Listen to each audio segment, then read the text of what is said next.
This episode is brought to you by my friend Rebecca Walser, a financial expert who can help you protect your wealth. Book your free call with her team by going to friendofdinesh.com. That's friendofdinesh.com. Coming up, I'll argue that countries are moving away from the U.S. because they increasingly believe that we are now the evil empire, and there is some basis for that belief. I'm chuckling over the fact that NPR, BBC, and other government-funded agencies are running away from the fact that they transmit state-organized propaganda. Governor Abbott is on the way to pardoning a convicted murderer. I'll explain why that's actually a good thing. And activist Kali Fontanilla joins me. We're going to talk about, well, she's going to reveal her inner woke alter ego. This is the Dinesh D'Souza Show.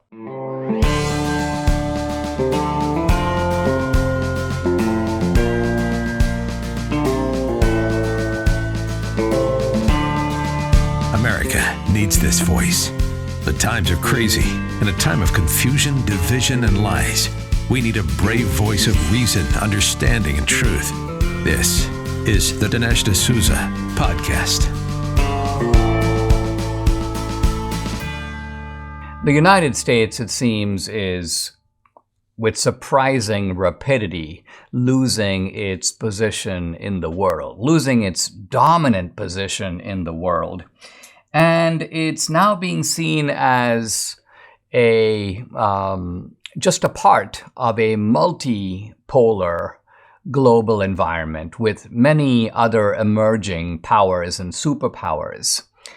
And in some quarters, mainly traditional societies in the world, the United States is even being seen as a bad guy, as an evil empire of a sorts.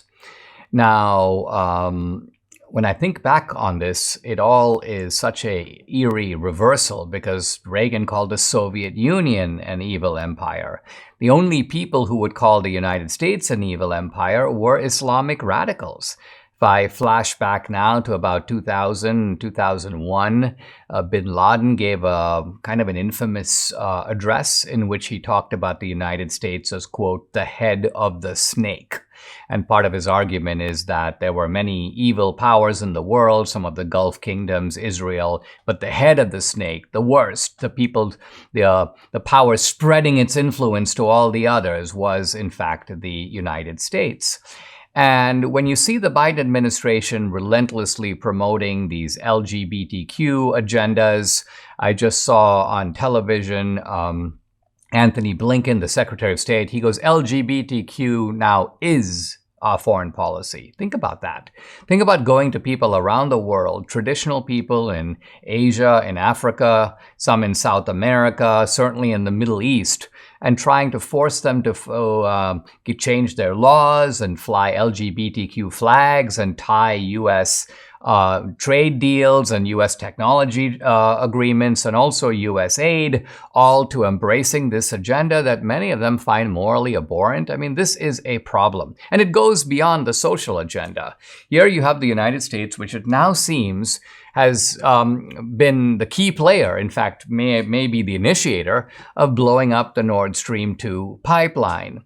And after some reporting on this and some admissions by deep state officials in the United States, well, yes, this was done by Ukrainian saboteurs. But then people said, wait a minute, Ukrainian saboteurs can't do this on their own. They're not going to be able to pull off this kind of operation in a highly guarded area. It seems to involve the cooperation of the Norwegians and the Finns. So you get these Scandinavian governments participating. That has to be something organized by the United States. And recently in the New York Times, very interesting, a long article about the Nord Stream pipeline that concludes, in effect, it may be in no one's interest to find out more about who did this. This is almost like something the New York Times reporter got from some CIA official. Hey, listen, put out the idea that nobody really wants to find out. Well, who's going to say that? Who's the kind of person who says nobody wants to find out? Usually it's the perpetrator. Usually it's the people who did it. They're like, yeah, it's not really that important to know who did it. Let's just acknowledge that it happened and kind of move on. So think about, again, how the world is going to react when you have the United States and condemning international terrorism, going after people and saying, listen, you're a terrorist, this is a terrorist organization, you're on the State Department's list of terrorist organizations. And here's the United States covertly. It'd be one thing if the United States said, listen, we are at war with Russia. We are openly taking the side of Ukraine. Yes, of course, we're going to blow up the Nord Stream pipeline. That's the way in which the Russians, but that's too provocative. The Russians might then decide they're going to start blowing up American targets. They might decide, let's escalate, move closer into the nuclear arena. So you don't want to do that. So you do this covertly. You act like, we don't know who did it. Oh, it's probably some renegade Ukrainians, kind of like in the movies. It's never really the communists who do it. It's just some renegade who wants to set up his own evil empire. And he's the guy that's doing it that James Bond has to then track down. Now, here are two signs of the new order, the new world order, if I can put it that way, to use a known phrase that seems to be emerging.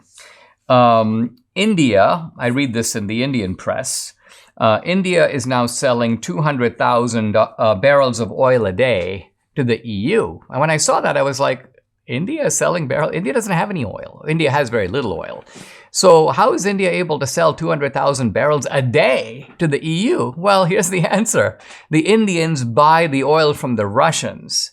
They mark it up to make a kind of middleman's profit, and then they sell it right back to the EU. So the point is that the EU says, oh yeah, we're joining the United States. We have all these sanctions. We stand in solidarity with Ukraine. We're not buying oil from Russia. Okay, the Russians sell it to the Indians turn around and sell it to the EU. So Russian oil ends up in the EU, and the Indians are quite happy to make a kind of middleman's commission on the deal. The French president, Emmanuel Macron, just got back from, guess where? China. And here is what he comes back saying, quote, the great risk Europe faces is, quote, getting caught up in crises that are not ours. He goes on to say, hey, listen, everyone keeps dragging us into Ukraine and they keep dragging us into Taiwan. They want us to issue an ultimatum that if China does something with Taiwan, we're going to be there fighting on the Taiwanese side. He goes, listen, that's not necessarily our fight.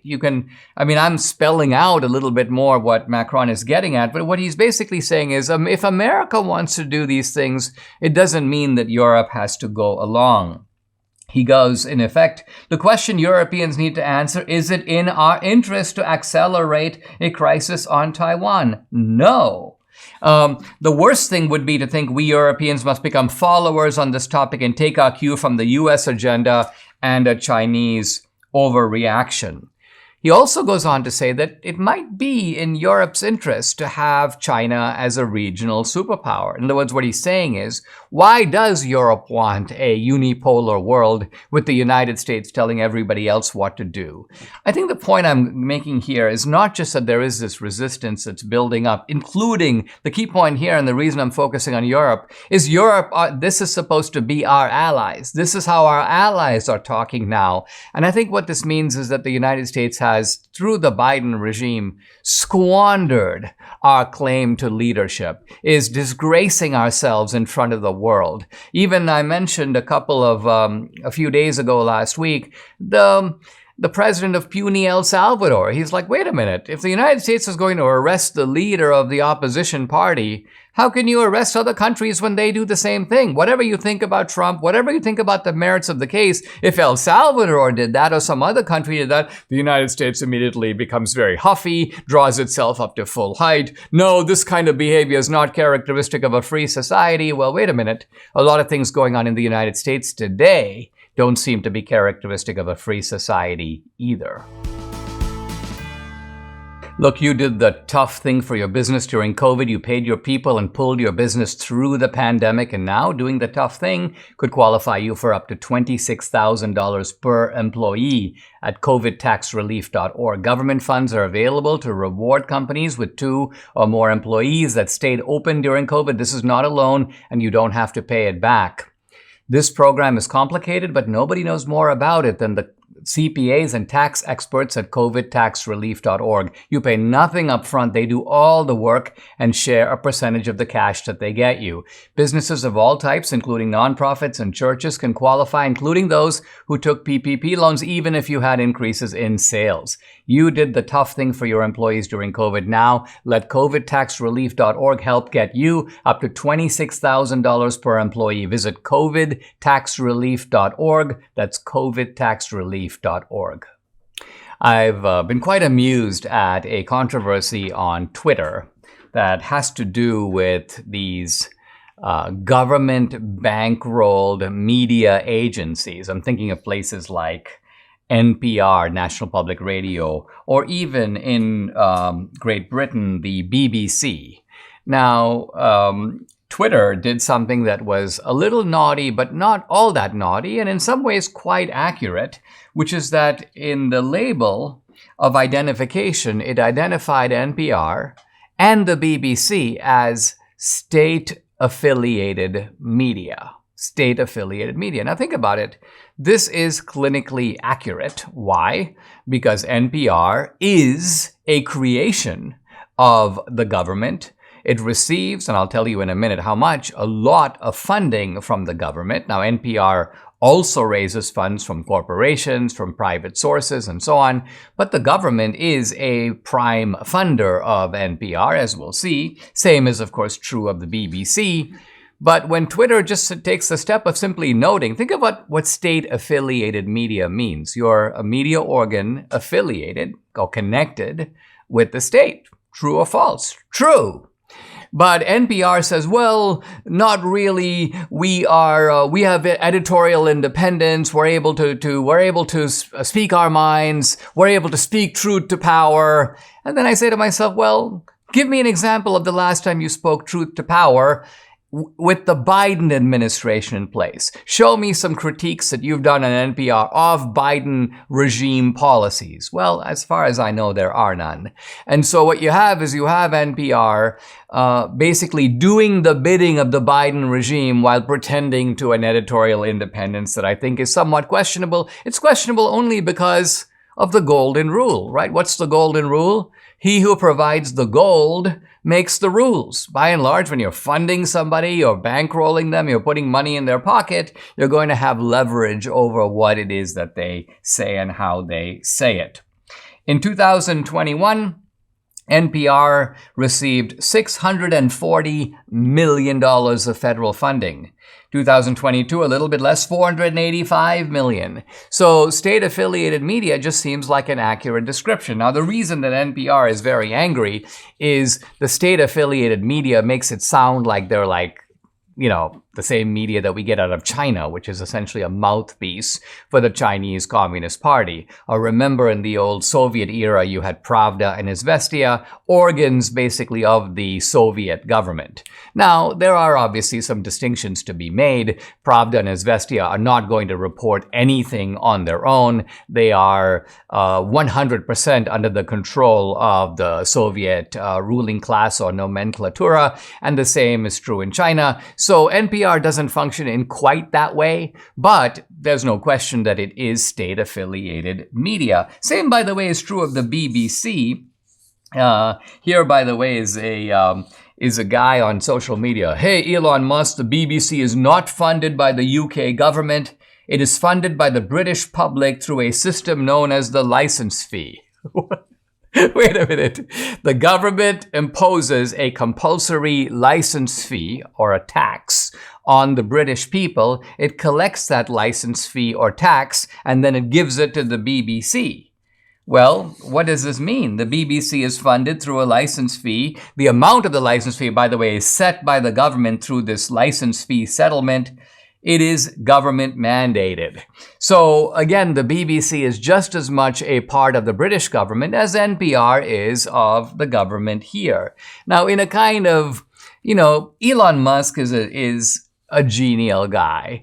And so he said, all right, let me modify this NPR label. And so he has agreed to change it from state-affiliated media to, quote, government funded. Again, nothing could be more accurate. In fact, government funded is a little bit of an understatement of the relationship here, because after all, government funds all kinds of projects, small businesses, and so on. And NPR's relationship with the government is not the same. Certainly when you're getting something like $500 million every year from the government, that's a pretty big chunk of change. And by the way, when people talk about defunding NPR, taking away this government subsidy, NPR screams, puts out screeds and press releases basically saying, we need this government money. We are a public institution that is devoted to the public trust and we're serving the public. So in other words, they highlight the necessity of government funding when it becomes convenient or when they need it.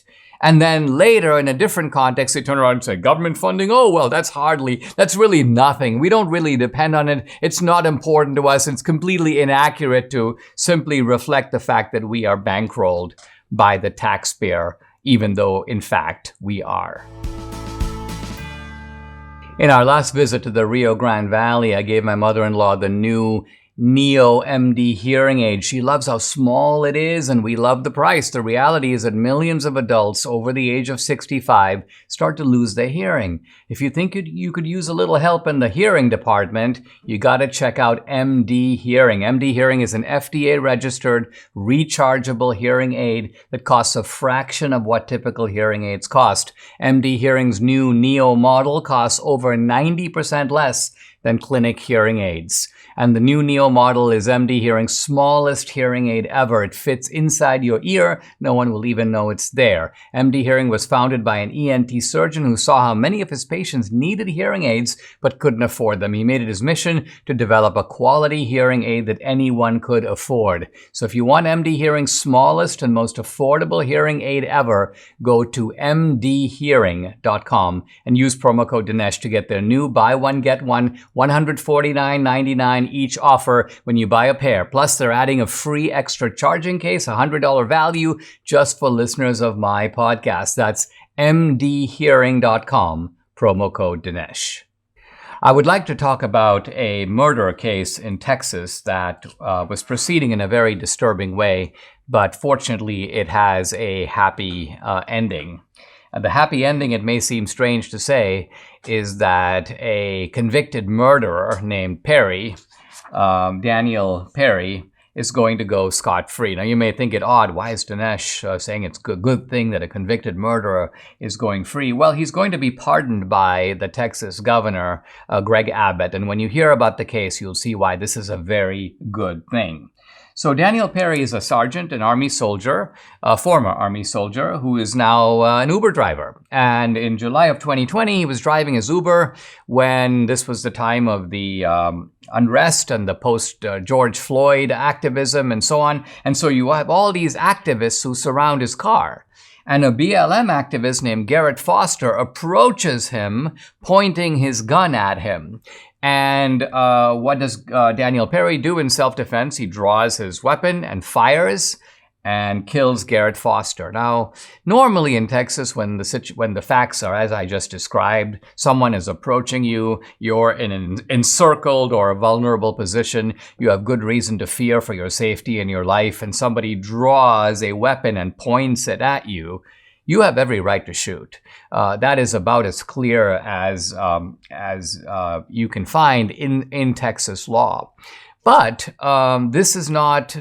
this incident occurred in Travis County, which is the Austin area. Austin, by the way, is the most liberal part of Texas. Austin can be compared to places like Ann Arbor, Michigan, or Berkeley. They often say that the motto of Austin is keep Austin weird, and there are lots of weirdos in Austin, and let's remember some of these weirdos are going to show up in the jury. You also have a left-wing prosecutorial establishment, so they decide to go after this guy for murder. And what's even worse, they don't just go after him, they suppress evidence. So the lead detective, a guy named David Fugit, F-U-G-I-T-T, has alleged that the prosecutors in Travis County did not produce a whole bunch of evidence that is exculpatory. So essentially what they did is they selectively went through the evidence. So this is all very familiar. We've seen this with regard to January 6th defendants in D.C. We've seen it with New York juries, and here it is in Texas, in Travis County. And the lead detective goes, this is not fair. In fact, he files a complaint through an affidavit, basically saying that they have engaged here in a kind of withholding of exculpatory evidence before the grand jury. And so this is a very bad case all around, and it's produced a lot of outrage here in Texas, probably spilling beyond Texas. And I was a little afraid that, as often happens when these things occur, Republicans tend to sit back and go, well, listen, that's the court system. We may not like it, but we got the best jury system in the world. It doesn't always produce a just result, but it's the best system we have, etc. But no, in this case, Greg Abbott has jumped into the fray.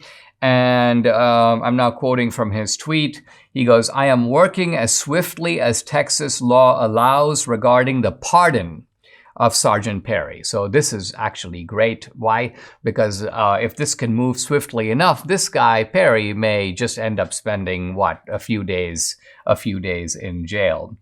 Abbott goes on to say, Texas has one of the strongest stand-your-ground laws of self-defense that cannot be nullified by a jury or a progressive district attorney. So what he's getting at here is he's basically saying the district attorney and the jury have abused the law.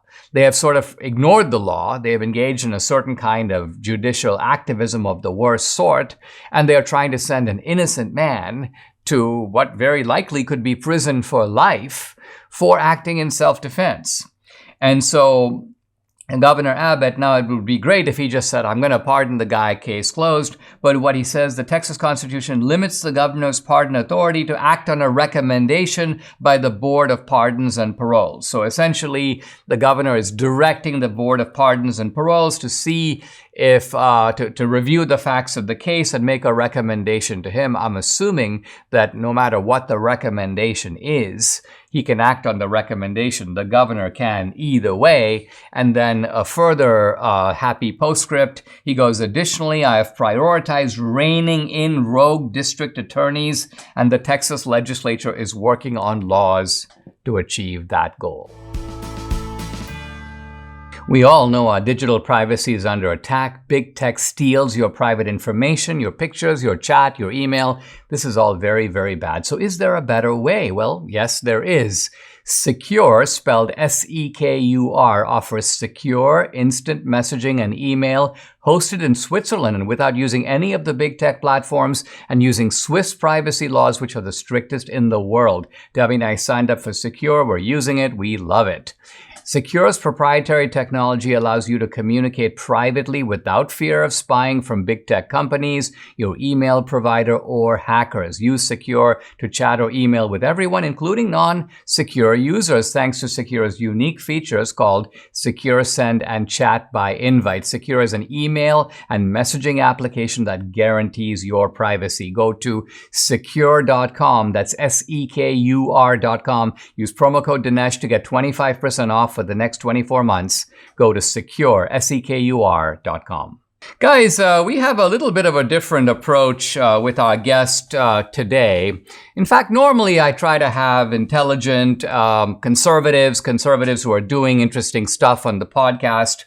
But I encountered a very interesting character on social media coming from the left and evidently using the name Luna Activist Teacher. Now, this is a woke character, and I replied to one of the posts, and I said something dismissive. And basically what I got back is, Dinesh, you're living, you don't understand the woke personality. You don't understand what wokeness really is. So I was like, you know what? I'm telling you, Luna, why don't you come on my podcast and explain wokeness to my audience? And so without further ado, I want to introduce Luna Activist Teacher. Luna, welcome to the podcast. I got to say, based on social media, it was a little difficult for me to even identify clearly if I was dealing with a male or a female or some intermediate species in between. Can you begin by revealing what species you are and perhaps what your preferred pronouns are? I don't normally ask for pronouns on the podcast, but in this case, I thought I would respect your desires. Yes. Thank you for respecting my preferred pronouns, Dinesh. I'm actually gender fluid, and so I wear scrunchies around my wrist so that you can understand which pronoun I'm going by for the day, because I know how you right-wingers don't know how to respect pronouns. So on pink days, I go by she, her. On white days, I go by they, them. Blue days, I go by he, him. And a very special red scrunchie is when I do the neo-pronoun dragon self. And that's usually during my menstrual cycle. It doesn't come out very often. And you actually lucked out today. I'm going by she, her. That could change by the minute, by the day, by the hour.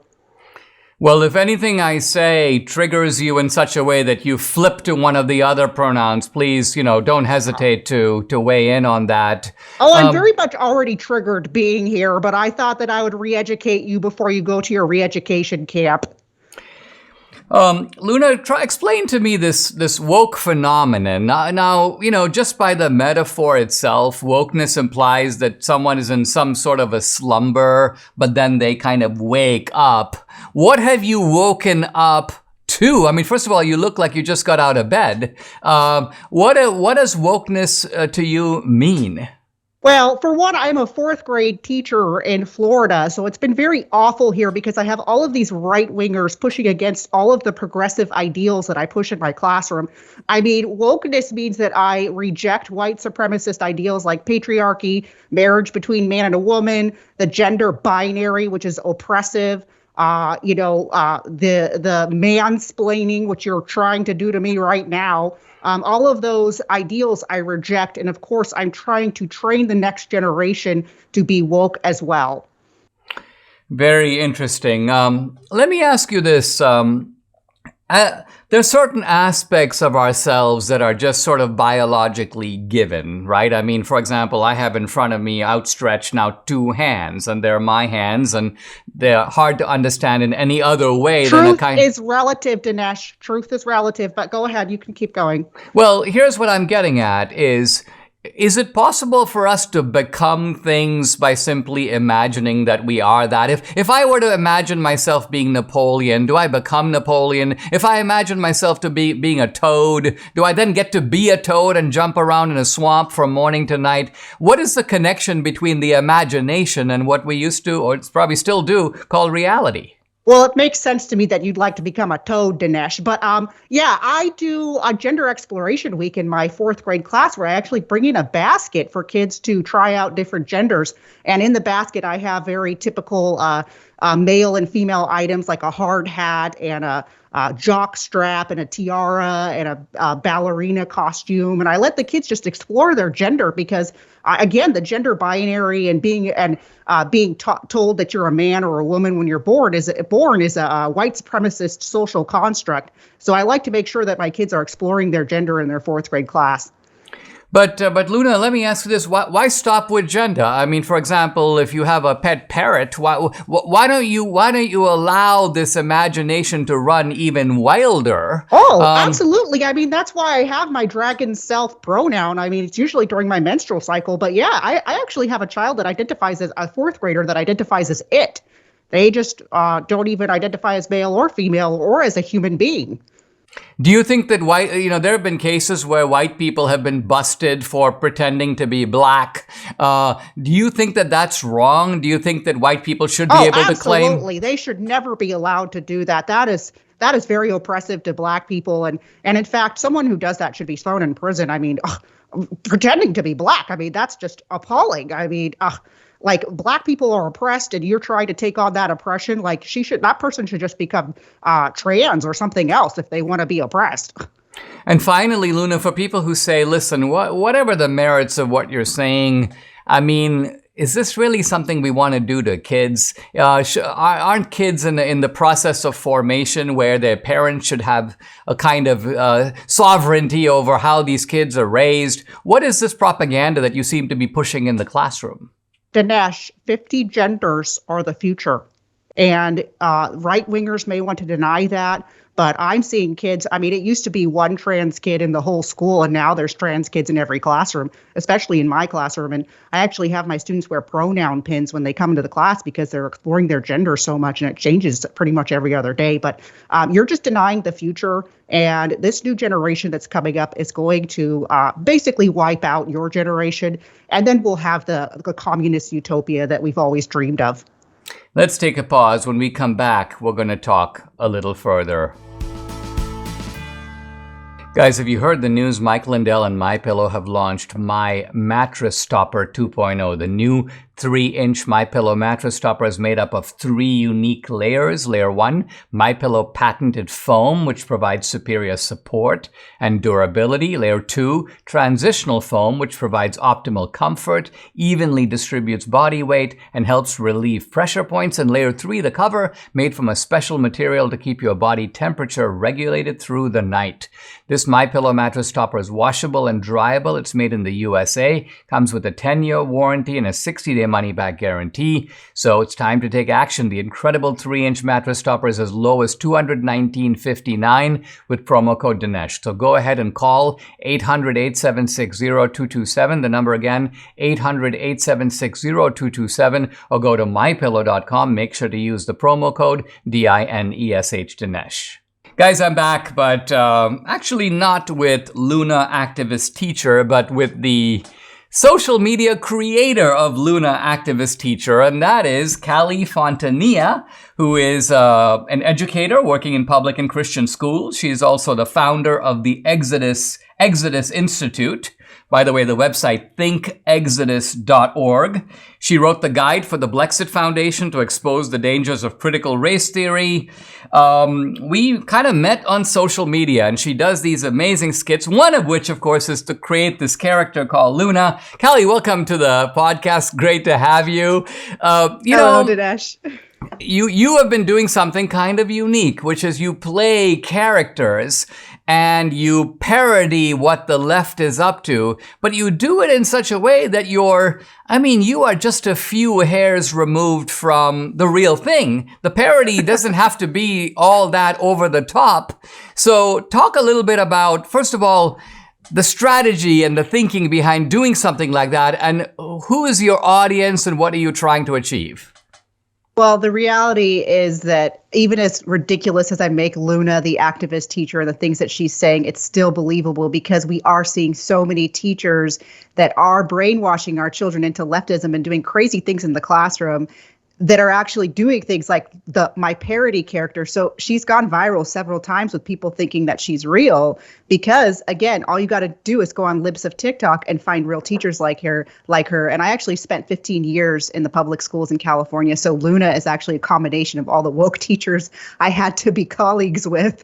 And the mask was actually from a gift from my district. So I received this Black Educators Matter mask from a gift from my district just for being a Black teacher, and I decided to make satire character with it. Now, psychologically, this is a different approach than Republicans and conservatives normally take. So I bet you could find videos on social media where you have conservatives or even conservative teachers deploring the woke phenomenon and basically saying this is harmful to our children. And there's a place for that. Your approach is sort of different. And that is to sort of show the world what these people sound like. In a way, you're exposing their craziness by quoting them. And not only do some people think, I bet you there are some conservatives who bash you and think you're a real leftist, but you've also gotten a lot of hate from the left. Once they figure out what you're doing, they don't like it. Talk a little bit about that. Yes. So I've actually experienced what it's like to receive hate from the left and the right. And it's funny because Luna will say some of the craziest things, and I'll get polite comments from the right, like, oh, she should be fired, rightfully so. But then when I share things when I talk about the left and the racist comments that I receive from the left, or I expose critical race theory, I have experienced what it's like to receive hate from the left. And that is just absolute racial slurs. I've been called bed wench several times, the COON dozens of times, house N dozens of times. And I expose these comments, and I actually a lot of times will get the videos taken down because they'll violate them for hate speech, even though I'm sharing all the comments I've received from leftists, just basically exposing them, but they'll get taken down and violate me for hate speech. So I can officially say that the left is the side of racism. My satire character, Luna, has not once been called a racial slur by anyone on the right. Well, this is really telling, because it's telling to me not only because it exposes the bigotry on the other side. In other words, we're seeing some of that now, for example, toward Clarence Thomas. I mean, the left doesn't like Gorsuch and they don't like Alito, but why the venom? They always single out Thomas, and it's almost as if they feel like Thomas has left the plantation. Thomas is no longer, following the rules that blacks are supposed to. Do you think that that's part of the reason? It's that because you are a person of color, you are the one doing it. It brings out a particular venom on the left? Absolutely. And they especially attack your color. I mean, I've been called that I'm trying to be white. I've been reminded that I'm black. I've never seen so much colorism in our country until this last 5 years. And it's actually heartbreaking for me because what I'm seeing is it's producing a whole new generation of racists when America was headed towards being a colorblind society. And now the left is reversing that. Now, the other reason this is interesting to me, the reaction of the left, is that in some ways when they see your character, they must recognize that they're being made fun of, right? They must recognize at some level that they are ridiculous. Otherwise, they'd be like, wow, this is a beautiful presentation of what we actually think. How is it that you've managed at the same time to sound like them and aggravate them? I think I don't know, actually. That's a good question. I mean, I also do a parody of Dylan Mulvaney, the trans activist, whatever. Activist. And I do a Days of Being a Man, and I just make a ridiculous parody of, what it means to be a man. So, for example, I'm losing stuff in the fridge. I can't find the ketchup. It's fun, but at the same time, that's exactly what Dylan is doing, is making a parody out of being a woman and making a ton of money out of it, and basically taking female stereotypes and turning it into a clown show. That's what I think of it as. And I have received some comments from leftists like, oh, you're transphobic and you're just trying to make fun of people. But you remember in the 90s, like, we used to be able to laugh at people. And I don't like that there is this protected class that we aren't allowed to mock or make fun of, especially considering what they're doing and how they're spreading. It's a man in a dress has always been funny. It just has. And so now we're just supposed to deny what's funny and not be allowed and be called transphobic and full of hate because we want to mock it. And I also think that young people need to see that this stuff is ridiculous. And that's part of the reason why I created the satire characters. There is a lot of you can win the culture wars with humor. I really do believe you can win some of the culture wars with humor. Well, I think the cool thing is satire and ridicule are very powerful weapons, and you're deploying them really well. Guys, you can follow Kali at Kali Fontanilla, Fontanilla, on Twitter. The website again is thinkexodus.org. Kali Fontanilla, thank you so much for joining me. Thank you for having me, and I'd love to bring Luna back whenever you want. She always has commentary on stuff. Absolutely. Friends, I want to tell you about a new film. It's called Nefarious. It hits theaters on April 14th, and you got to see this movie. Debbie and I had the privilege of watching it. It's just captivating, suspenseful, beautiful in a haunting way, and also profound. I guess I'd call it a supernatural thriller, starring Sean Patrick Flannery, who I'm going to have on the podcast this week, and Jordan Belfi. The film is very well acted. It keeps you on the edge of your seat. It was written and directed by Carrie Solomon and Chuck Konzelman, who also did God's Not Dead and Unplanned, two movies that I'm sure many of you saw. The plot involves a psychiatrist who must pronounce a murderer sane before he can be executed. The problem? The murderer says, "I'm innocent." He claims to be possessed by a demon. In effect, he says, "The demon did it, not me." The plot takes off from there and never lets up until its shattering climax. This is a film unlike anything you've seen before. It will leave you moved and speechless. Buy your tickets today. Go to whoisnefarious.com. Whoisnefarious.com. The movie is in theaters April 14th. Yesterday was Easter Sunday, and I hope you had a wonderful Easter. I certainly did. We just did kind of a quiet Easter at home. In fact, we watched a wonderful Easter service. The pastor Alistair Begg, who is out of Cleveland, is just a marvelous and gifted Bible teacher. And if you haven't encountered him, you should check out his sermons. And his Easter sermon of yesterday was just fabulous. But as often happens, he'll say something, and sometimes it could just be a line or two that gets me thinking.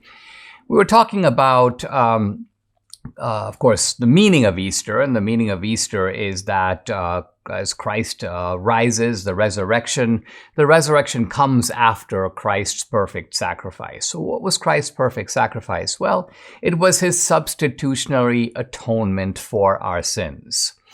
Let's remember that in the Old Testament, people would use what we now kind of call, in a slightly different context, a scapegoat. And what I mean is that people would sacrifice an animal, a goat or a ram, to God. And the idea wasn't just that we're making a propitiation, where we're giving something that we tend to as shepherds, we're offering something valuable to us to God. The idea was that the scapegoat, the offering, would take on our sins. So symbolically, we've wronged God and we've wronged our fellow man, but we're not able to fully atone for that. So what do? It's almost like we symbolically take our offenses and we put them into this animal, and the animal is then sacrificed to God as a kind of substitute for human failings. Well, it turns out that in the New Testament, we discover the true meaning of all this. Christ is, in fact, the Lamb who provides the substitutionary atonement. But as I was thinking about all this, I was actually also thinking about another common theory that explains Christ's sacrifice, and it is the so-called ransom theory. A number of times in the Bible, it is said that Jesus gave himself up, sacrificed himself as a ransom for human sin. And I was reminded of an argument that is made by the medieval theologian Peter Abelard against this ransom theory. Peter Abelard was kind of a little bit of an iconoclast, a little bit of a flamboyant theologian, but also extremely penetrating and interesting.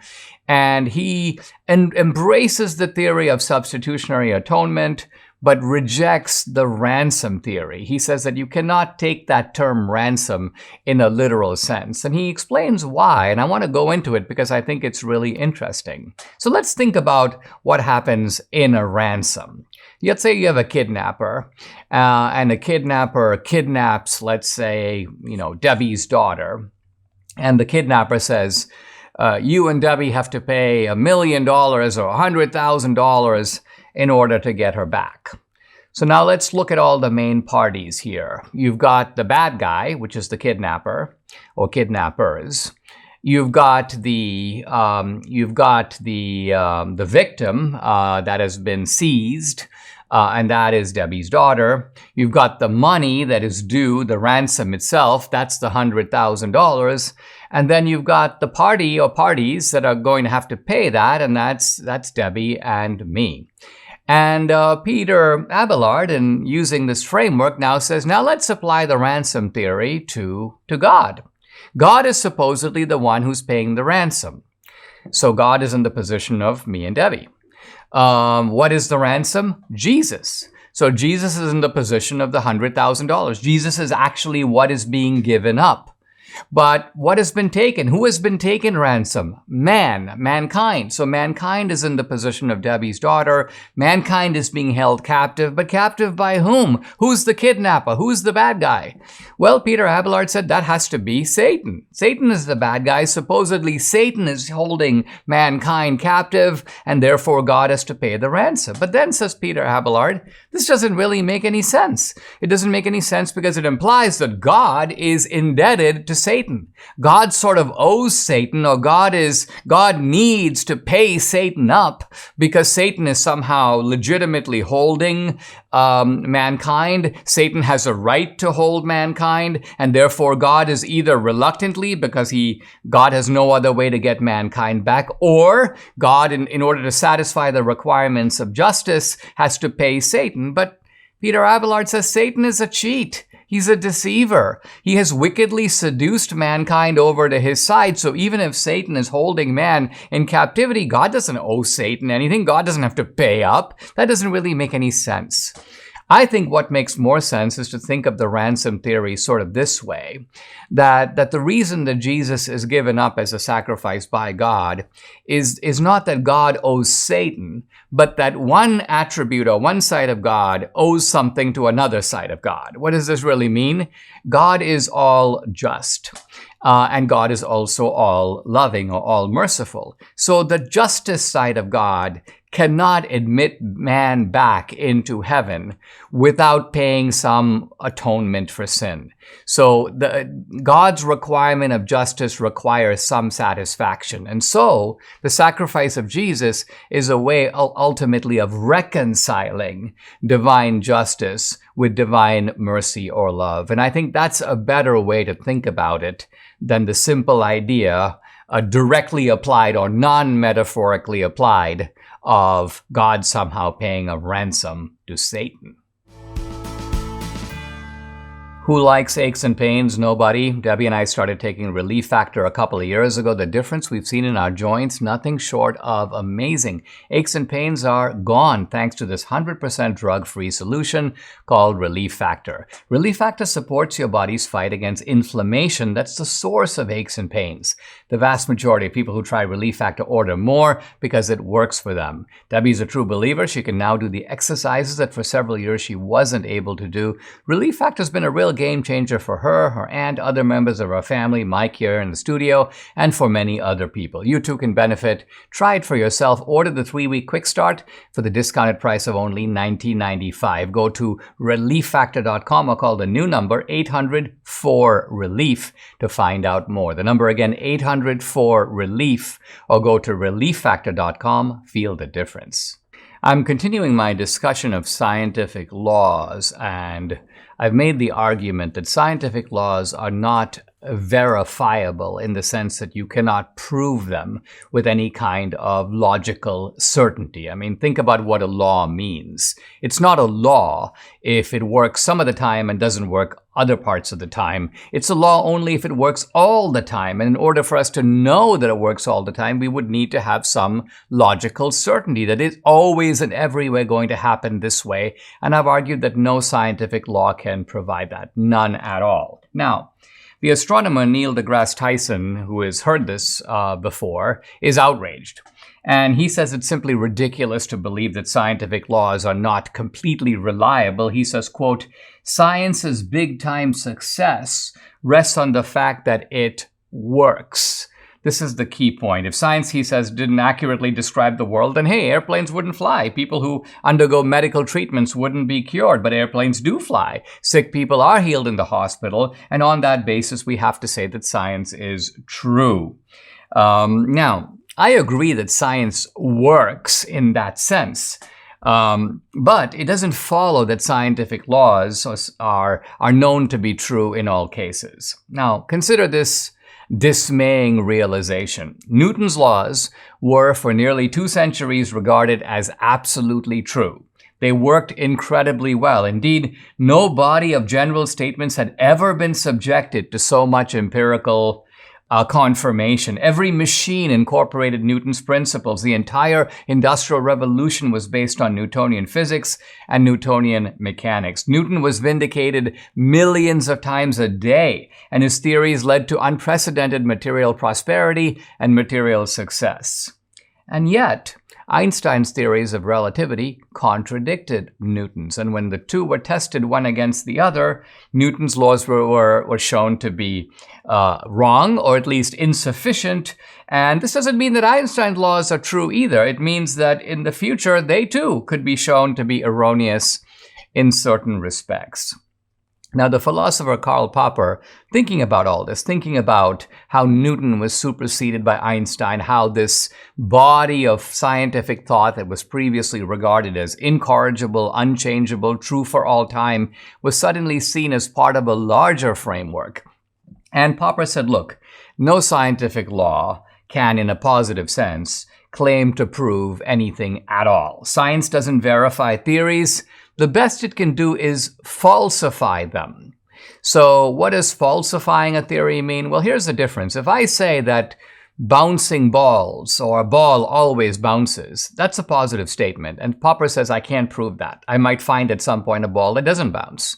But if I were to say that balls don't bounce, then all I need is one ball to bounce, and I've falsified that claim. I falsified the claim that balls never bounce because, hey, here's a ball, and it did bounce. So the point being here that science works kind of in a negative way. When we've subjected a theory to a lot of testing, and it hasn't been falsified, Popper says, well, okay, you can provisionally believe it to be true. You can operate as if it is true. Why? Because practically you don't have a better way to proceed. You give the theory the benefit of the doubt until you find out otherwise. So, but at the same time, you don't fool yourself into thinking you have discovered absolute laws of nature. You really haven't. These are human laws, and they represent a kind of human best effort to try to understand the world. Close approximations. We're trying to get as close as we can to approximating the way the world really is. What we call laws are nothing more than observed patterns and sequences. We think the world works this way until experience and evidence shows the contrary. So, where am I going with all this? I want to remind you that what I'm doing is I'm overthrowing Hume's argument against miracles using his own empirical and skeptical philosophy. To recapitulate, Hume basically says miracles violate the known laws of nature. I'm saying Hume's own skeptical philosophy has shown that there are no known laws of nature. Miracles can be dismissed only if scientific laws are necessarily true, if they admit of no exceptions. Because after all, what's a miracle? A miracle is a claim that there has been now an exception to a law of nature. And if exceptions are obviously possible, then miracles are also possible. So Hume has demonstrated that for no empirical proposition whatsoever do we know that here is a law that admits of no exceptions. Miracles can be deemed unscientific only if our knowledge of causation is so extensive that we can confidently dismiss divine causation. From Hume, we learn how limited is our knowledge of causation. In fact, says Hume, we have no knowledge of causation at all. We merely see sequences, one thing coming after another, and we think that because these two events are kind of going together, causally conjoined, you might say, one to each other, therefore it follows that one must cause the other. And Hume says we have no basis for knowing that, and since we have no basis for knowing that, we really don't know as a logical matter what causation is, and moreover, we cannot write off the possibility of divine causation in exceptional cases.